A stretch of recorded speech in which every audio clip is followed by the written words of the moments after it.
Hi everyone, well thanks so much for joining me here on another YouTube video. It is about talking about silver today, or silver and gold, but most particularly silver. So please do like and subscribe as always if you found this video useful. So first of all, is silver really a good form of passive income? I would say no, not really.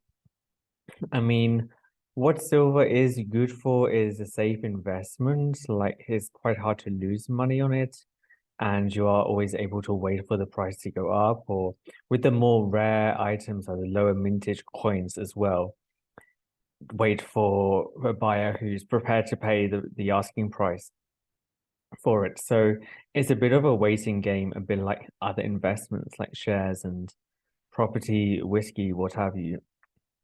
It's all a bit of a don't blink first game. So, but I wouldn't say it's the greatest form of getting money passively, just having it sitting on the side, like earning interest.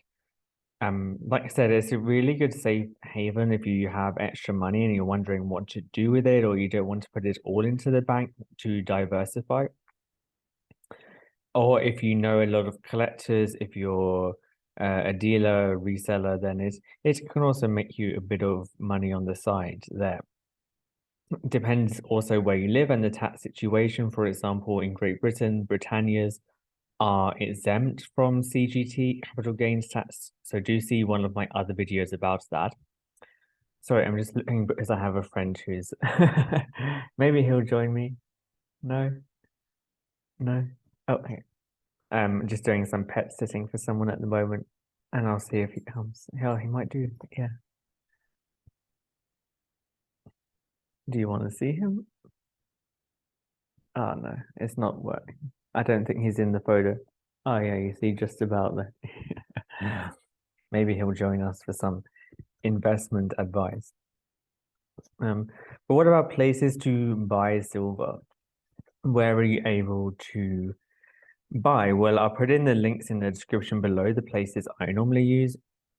But it really depends on the coin and how fast you want it delivered. If you want fast delivery, Amazon and eBay are pretty good. Amazon do actually have some rarer items. They're not so good for the Britannias and things you could get from other places, like the maple leaf, but they do have some good items. And I'll also put a link to get a 1 or 2% cash back on your purchase as well.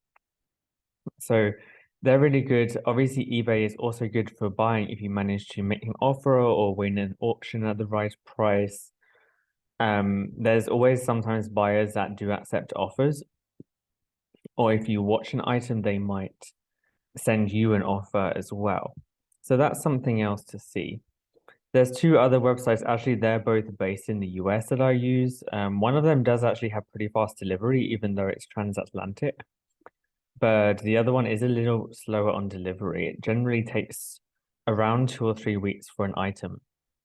If you're looking to purchase from a US store, oh, just looking himself there.